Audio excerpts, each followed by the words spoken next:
Laissez-faire fell in nicely with the real economic strain of the period, which many of you should probably be quite familiar with by now, social Darwinism. It was taking Darwin's evolution of the species argument, which was scientific, and applying it to corporations in terms of the model of survival of the fittest. In the corporate model, it was like the law of the jungle, where the strongest survived, the fittest survived, and the weakest died off. And this model also meant that it could be applied to populations and people. The insidious side of this argument became that it started to become translated in a class sense into the notion that wealthy people were superior by nature.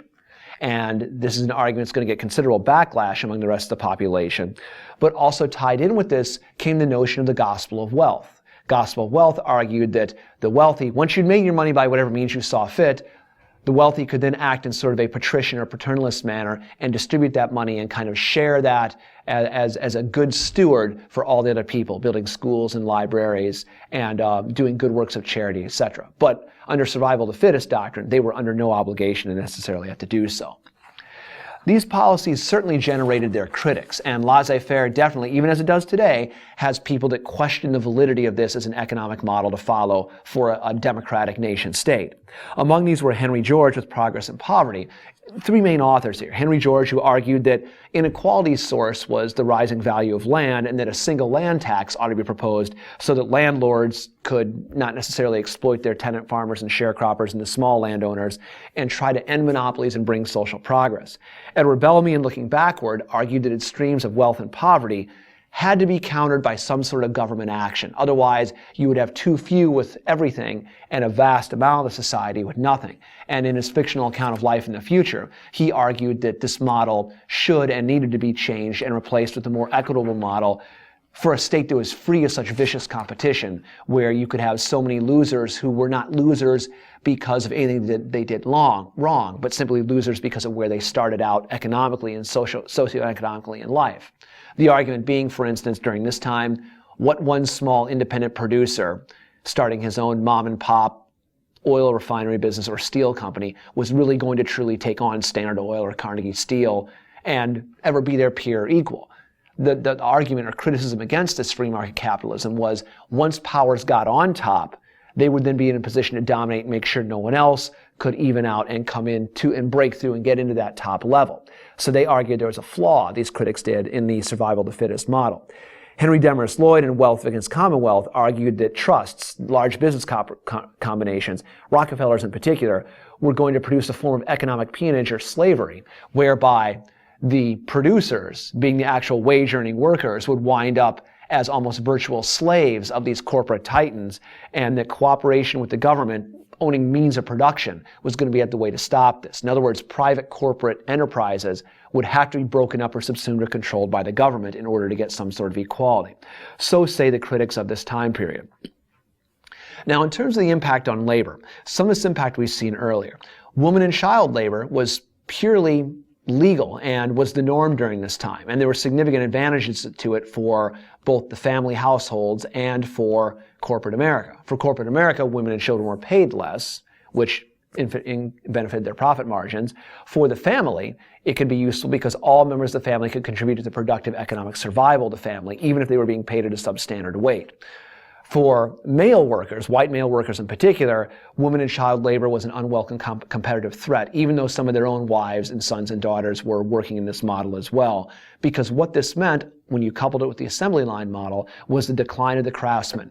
The issues we'd seen several lessons back about control of the shop floor, shifting from the master craftsman and artisan to the foreman or the manager, that shift is largely complete or is completed during the Gilded Age. And as the shop floor shifts, control goes into the hands of the manager. Tasks have been broken down into their component parts, and you have unskilled labor performing these tasks. If the unskilled labor is substandard or agitates or demands a change in working conditions or safety, they can simply be dismissed, and new unskilled labor in the form of an increasing population or new immigrants can come in, or even African Americans can come in to break these strikes or break the agitation and make it possible to keep the work standards as minimal and low as possible, and the wages, keep wage pressure down by using these reserve pools of unemployed or employable individuals.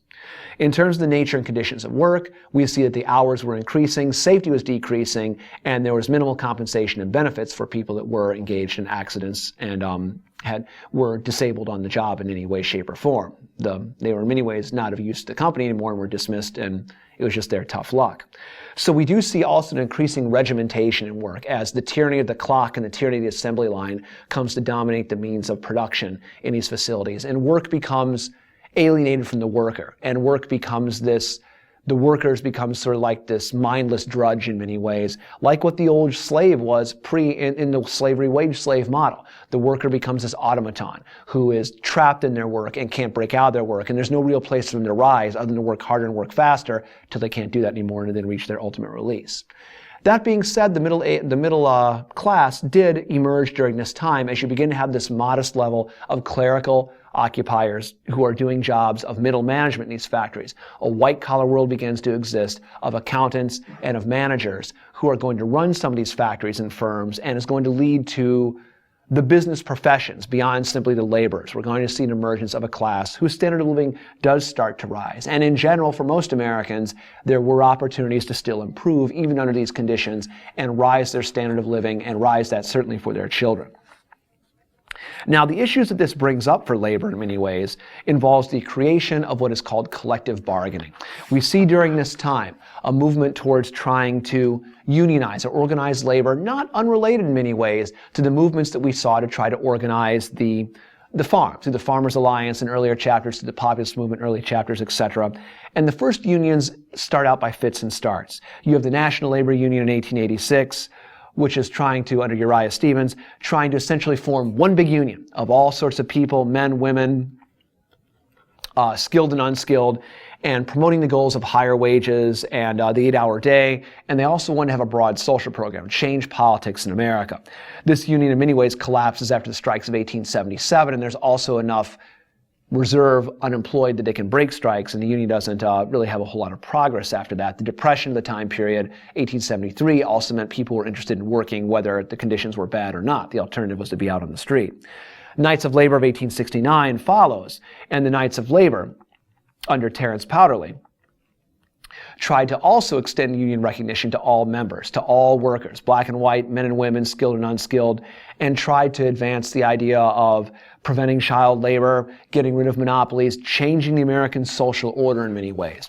And as this union sought to do this union did so in such a way that sort of threatened the social order. It made people see this union as sort of destabilizing to the American society as it is. And this leads to the American public sort of rejecting this union, rejecting its premise as being too radical in many ways. They wanted to change the rules of the American game, stand the system on its head, so the elites wouldn't necessarily be the elites anymore, and the producing classes would be championed. And through boycotts, strikes, mass meeting, and political action, they sought to accomplish this. The American Federation of Labor broke with these other groups in one significant way, led to real success by Samuel Gompers. They only accepted skilled white males. Gompers' logic was that if the skilled white males walked out on the factory or the production would have to stop because there could be no one who could replace them. Because for those skilled white males, now we're back to the old Kraft model, their knowledge was their power. But by removing them from the machine, he argued you could cripple the machine and then compel concessions for both skilled and unskilled laborers during this time. He also did not focus on social reform. He focused on what he called bread and butter issues. Hours, wages, conditions. Kept a laser-like focus on these very narrow sets of things, and strikes and collective bargaining were fine, but he wasn't going to engage in politics if he could avoid it. As such, his was the only union to actually make it through this period intact. The final union is Eugene Debs's American Railway Union, which is going to be involved in some major strikes during the time period. And it's the strike of 1877 that predates this union that begins to get Mr. Eugene Debs to think that socialism might be more of an answer than the democratic model, which has led to this giant monopolistic enterprise. Labor strife all had one big thing in common. Whether it's the 1877 railroad strike, Haymarket riot, Homestead, or the Pullman strike, in each case, law and order overwhelmingly sided with management. Unions were seen as a radicalizing, somewhat dangerous force in America. And in the chess match between unions and the corporations, It was sort of always a game of move, counter-move. And corporate America's counter-moves wound up being a number of things. The injunction, in other words, a court order forbidding a strike. To continue to strike puts you in contempt of court, which is a jailable offense. Open versus closed shop. Management lobbied for what was called the open shop. In other words, a shop without a mandatory union membership to be in it. Unions lobbied for the closed shop.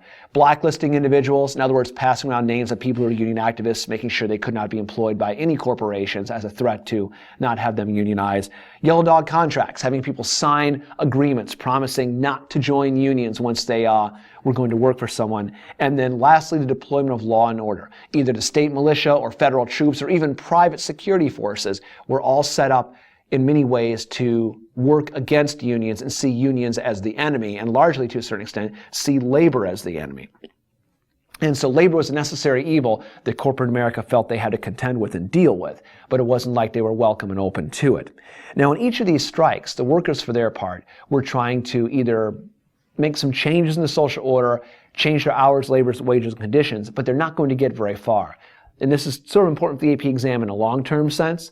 The one major accomplishment of unions during this time is unions sort of gained the right to exist. Beyond that, they gained very little in terms of positive traction. Unions' golden era, the golden era of organized labor, is not going to come until the 1930s.